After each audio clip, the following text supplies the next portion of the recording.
loi te ho tuni nu pon jong thusim tha khat anangai khom pi nei te tuni thusim sei de anom khle zengin thusimang lu do se pol hela zon chan ge idangai dingovin ka hin te mo be chule aflimin hin he no ma hele description anavel chun na mu zeng dinga hi movie ki pan hen nu pa khane ki moen pasal pa min hi Murphy hen numei nu min omi hen amani jong hin cha khane anei honin acha hon hi kumgit lang ai ta nei Zinka khan hi Murphy jong alupna kon chun ahung khang tan afon cha vena hi le ax nu anu in voice message si a hin thot tan amon jong hi che mu mu chun alung odong in hi ti chun a tho do apayen angai ta na hi le ax nu nu chun ka chanu no mu kha lo ham a chin an he lo ham na ko ma hung jing lo ham tin a hin dong tan a hin sei ta na hi le hi che za chun Murphy jong alung adong khle jing hi ti chun ax nu nu chu phone call a bolin a kheu pi tan adong tan a hi le ax nu nu chun ka chanu hi la thum ma sanga kona ka hol mo hi tai hoila ya chi ham khat ve ve ting le hen a ki that go ji en hi chi na he kalung akim phle jenge tuni chan hin a china ka ta pon mu jong ko mu ta poye aum na ni he jeng lo ham tin a hin dong tan a hi le hi che Murphy na za chun ama jong alung adong en ax nu nu commission ka he poye muyong ka mukha poye hi jong le ka in holding ka in hold do go ding he atien hi ti chun phone call chu a koi ta na hi Murphy jong alung agimin alung don chu to hi ti chun aman jong a pet na chun aloy goal ho chu phone ballin adong tan a hin la koi ma chan ax nu chu a he phatapon a he ta powin na hi le azona e hen ax nu aloy phapen pa pasal khat ni phone call a ball kinin ama sa dong kit ta na hi le ama chun la thum ma sang vela chun khat vei ka mu in hi chun pasal tam ta pi hit aki wo movin a kham le lu jeng ovin a kham le lu jeng ji chun ho jong kon ho pon don jong kon don pon hi cha kon chun mu jong ka mu khata po ye tien a hin sei ta na hi hiti hi phan chun Murphy jong azinu ko ma chun ka ex nu hola ka cheding a hi aman sa ta ve tien a sei ta na hi le azinu chu alung a phamo ta na hi azinu in Murphy ko ma chun nang kahin lungse na kahin ta sana kahin juya ikichen hon na hi en ipidinga nungsanga hitia na ex hon hol le gon ham tiena sei ta na hi le Murphy in zong ax nu cho hol no min amu no min na hin la azinu in hitia za da khon jing je chun upai dang he pon hiti chun alungin agelin achi ta pon hi a hi amani hi akichen ji hon wanga hen akilung se hon pon akika ona ki ngai lu na zong pon pasal pa zong achanu je na he mai che hen numei nu zong achanu je na mai chu a hi kinin hitia hi ipiti hum the hona hum ki cheng jeng the hon ham ve le chun zo teng le na hin he ding hi hitia zinu na za da phana chun ama zo che te ta pon ina aum wanga chun alungel chu ax nu kom langin omen ax nu bo cha gelin alungel chun hitabang thil so ho hi anum da hen lang hi le tuni nu kho ahe ka ex nu ta nom ta ki pa ta ka chen khom hon ding hi ta tina gelin hedi chun in sunga chun ki ngai se ta chun a ta na hi loite ho Murphy hen ipidinga azinu sanga ex nu zo hi agel kho a angai lu zo ham iti a hele achi saga veleu hen achi sa phana hen Murphy le nomi hi akilung sit hon pon akingai hon pon ain la ni khan hi adomanu chumun chomin a chetan mun choma po do ka chun tu a nomi chapang nu he to an khom jing honin na hi le hita anum khom jing hon phana chun nikhat hi nomi chu oi ahung po tan ahung pregnant ta na hi akidei pi akilung set pi hi lo wang chun akichenpi ding in ahung ta he cha pa chun adomunu ta ki muto hanen adomunu kom jan thil so se cha a sei ta na hi le a sei til chun adomunu chun ta san pon a hin la zon lang chun a hin he chen tan I had chit phan jan adong en Murphy ko ma chun pasal chawai ni he pasal du la lo ni he te ni ti chun hin khwa ki mu to to lo ding chun ada hata na hi hitia domunu en da hla chun Murphy jan adomunu cha lung se fle jeng en to akichenpi ding nu he lungjong alung se pon alung se lo wanga jidinga nei ding ai ta je chun gelin na he la hla se be se jeng ti chun adomnu ko ma chen adomnu ko ma chun ai poye ka su kel no nei ngai da men nangbo kalung se mong je nang lo wa ka hin thelo ding hetien ngai dama ki thu min a hin la adom nu chun don jong nei ta pon a in chan ge na zuin ahin la dom nu chen hin pa ki mu to ta lo ding ki he ta lo ding chen ahin no do ta na hi he dia dom no na hin no do zo chen ama in zok ina pon chen anu chu fan na bolin ahil anu chen ai poya tunya panin kachanu he hin vel ho pi te hen kher pi te hen kachanu hin khona su se ding a he tien ahin seitan a hele hi chizawa kon chen marfin zong adomanu chu don be se ta lo chen alunggelin akichinjingin alunggelin angai jingin ahin la ama adi a hi lo dan ai het chit phana chen tu a akichenpi nu nomi alung se lo wang chen cha hin nei ding a cha zala chen hen akichenpi ni ti chen tu ni chen a hen a cha zalin a chiang khomu wen hi hi chen sin ong ki khel kinin marfin zong x nu agela chen ka x nu cho phate chan hin kho an ki mang hen lang an ki ngai pi thim be be han lang an ki chen pi han lang le tu ni khwa he gen the yong ki to pon ten lunggel nat na zong pon ten ki pa ta hin kho ka man ding he tin a gelin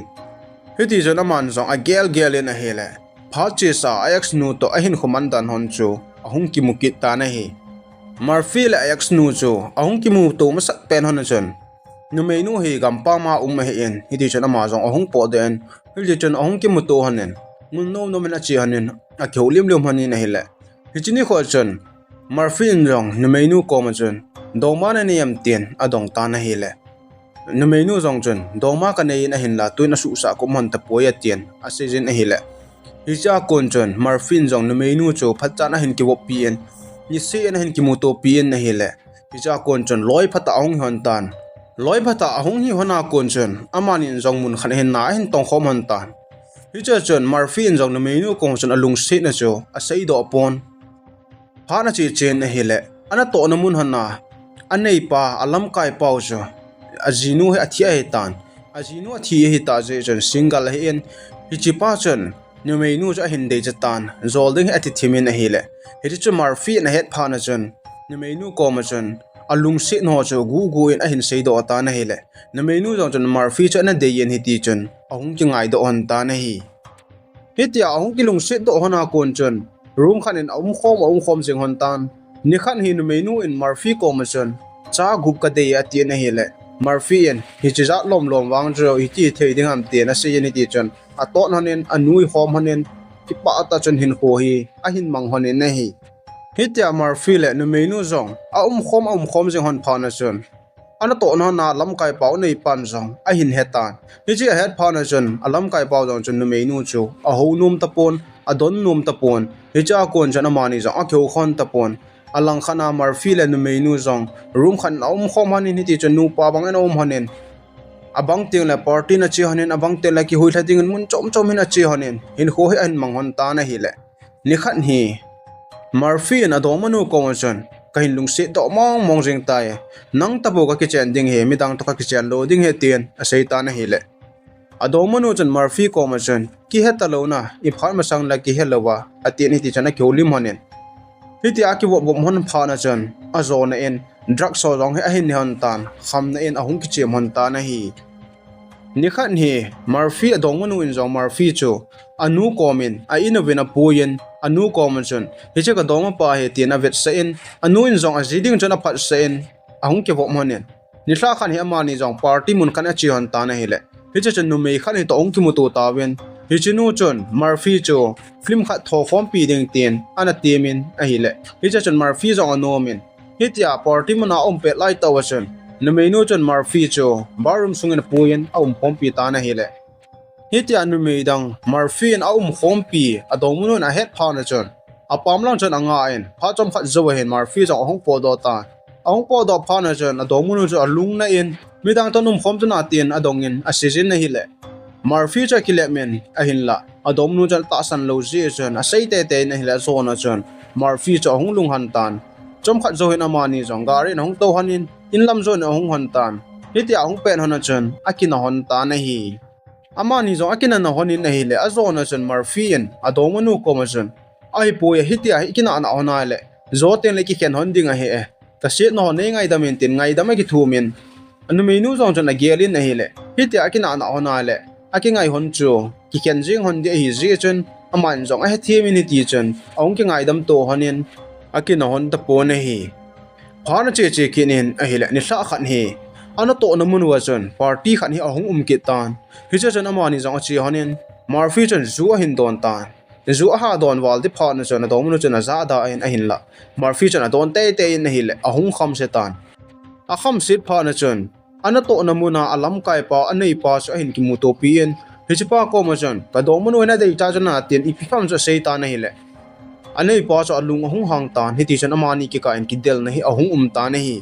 hiti ahung ki del hon pha na chon a phelovin hiti chon police ho hi fon a ball wen ko pai win hi le police ho jong hetman lo kai ni chlai mun chong thung ta win hi chon police ho ni cholai si se saman khom win thu cho khol ta win hi le Murphy na khut a thlam sa ni cho in he ta win hi chon police ho en Murphy cho jail na koi ding ti win hi le Murphy adomunu chon ahung hu da en ahung pui da en ahung pui do zo chon adomunu cho Murphy chon alung ahang khle jingin don da jing ding da tha jing ding ta na hi le Murphy in zo adomunu kom chon ngai da ma ki thumin ti chon ahung ki to kin on tan masanga bangin ahung ki bop kin on ta na hi nikhat ma hi Murphy na adomunu kom chon ai poe ikichen hon ka hen khal ve to hi party mun khan che ten hi chon numei khan ni pui do hi ten a hi lo win ball hi ti ten a sei ta na hi le adomunu cho da en a hin la zo na chon adomunu hi ahung nom tan ano phan jan mani jong party mun khana chi honen nunga khat numei khat pui do ding hi ati honen ahin hol hon ta na hi le pui do thei numei khat cha hi ahin mohon ta po na hi